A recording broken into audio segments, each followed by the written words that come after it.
गावाकडे आलो होतो. पण आज थोडासा उठायला वेळच झाला होता. सासूबाईंनी उठून चूल पेटवली होती. पाणी त्याच्यावर ठेवलं होतं. ॲक्चुअली कसं असतं, उन्हाळा आहे, थंड पाण्यानेच केली जाते अंघोळ. पण शेताकडचे वातावरण थंड असल्यामुळे डायरेक्ट थंड पाण्याने अंघोळ जर केली तर बाधू शकेल. म्हणून सासूबाई आम्ही आलं की थोडीशी चूल पेटवून पाणी ठेवतात. त्या स्वतः गार पाण्यानेच करतात. पण समरला वगैरे ते बाधू नये म्हणून त्या गरम पाणी करून ठेवतात. आणि मग थोडंसं वेळ झाला होता. सूर्य पण अगदी उगवला होता. सूर्याची किरणं अशी प्रखरतेनं यायला लागली होती. पण म्हटलं आता घरातली कामं भरभर आवरून घ्यावीत.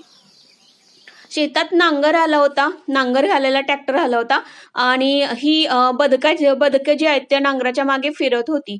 काय असतं माहिती का, नांगर घातल्यानंतर ना त्या मातीतून ना किडे वगैरे बाहेर येतात. तर ते किडे खाण्यासाठी हे जे बदक असतात ना, बगळे, ते खाण्यासाठी येतात आणि हे बगळे त्या ट्रॅक्टरच्या पाठीमागे फिरत असतात.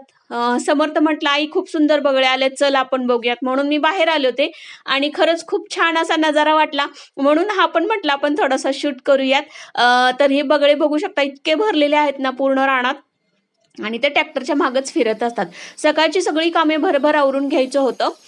सासूबाईंनी सकाळी उठल्यानंतर सांगितलं, "आज पुरणपोळी करायची आहे." मी म्हटलं, "सण नाही पण पुरणपोळी का करायची?" तर त्या म्हणाल्या, "आपण सगळेजण एकत्र आलो आणि ताईंना पण बोलवायचं होतं, ताईंच्या मिस्टरांना पण बोलवायचं होतं." म्हणून मग आई म्हणाले, की "आपण आज पुरणपोळी करूया. सण जरी नसला तर आपण सगळेजण एकत्र येणार आहोत, एकत्र जेवणार आहोत. हा पण एक सणच आहे." म्हणून मग सकाळची सगळी गडबड आवरल्यानंतर छानपैकी पुरणाची तयारी मी करायला घेतलेली आहे. कारण पुरणपोळी करायची म्हणजे त्याला अट्ठास असतो, खूप रहाट असतो, त्याचा रहाट असा असतो पूर्ण आणि त्याचा पसाराही फार पडत असतो. पुरणपोळी करायची म्हणजे कामं पण भरपूर असतात. पापड तळायचे असतात, पुरण व्यवस्थित शिजवून घ्यायचं असतं, परत पोळीसाठी कटाची आमटी करायची असते. ही सगळीच कामं असतात आणि गडबड पण फार असते. ताई अजून आल्या नव्हत्या. त्या 12:00-12:30 पर्यंत जेवणाच्या टाईमापर्यंत येतो अशा बोलल्या होत्या. जरी आपण पुरण घालायचं म्हटलं, की आपण शहराकडे कसं आपल्या घरात जेवढी माणसं आहेत तेवढीच करतो. पण गावात कसं असतं किंवा खेडेगावामध्ये, ग्रामीण भागामध्ये जरी पुरणपोळी करायची म्हटलं आणि जेवताना जर कोणी आलं, तर त्याला पटकन ताट करून दिलं जातं. त्यामुळं आईंचा असं स्वभाव आहे, की त्या जे काही करतील ना, त्या अशा भरपूर करतात. त्या आमरस करायला त्यांनी घेतलेला आहे.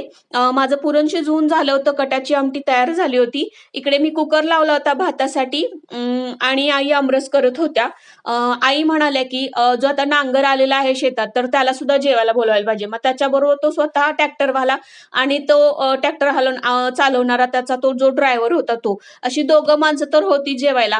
प्लस आम्ही सगळे घरातले, ताई पण येणार होते, ताईंचे मिस्टर येणार होते. त्यामुळे एवढं पुरण तयार करावं लागलं होतं. आणि कसं असतं ग्रामीण भागात कोणी जेवताना आलं, की त्याला जेवायला बसवलं जातं. त्यामुळे आईंचा असा स्वभाव आहे, जर 4 माणसांचा स्वयंपाक करायचा असेल, तर कमीत कमी 8 माणसाचा स्वयंपाक करतात. आणि नकळत ती सवय माझ्याकडे पण आलेली आहे मैत्रिणींनो. सुंदर अशा पोळ्या तयार करायला लागलेलो आहे आणि पोळी खूप सुंदर अशी बनलेली आहे आणि आमरस आणि पोळी, आमरस असलं की पोळी खूप सुंदर वाटते आणि हे कॉम्बिनेशन पण खूप छान आहे आणि आमच्या ताईंना पण आमरस पोळी आवडते, आईंना पण आवडते आणि मला सुद्धा आमरस पोळी आवडते. त्यामुळे हा बेत केला होता मैत्रिणीनं. खूप सुंदर असा आजचा दिवस गेला.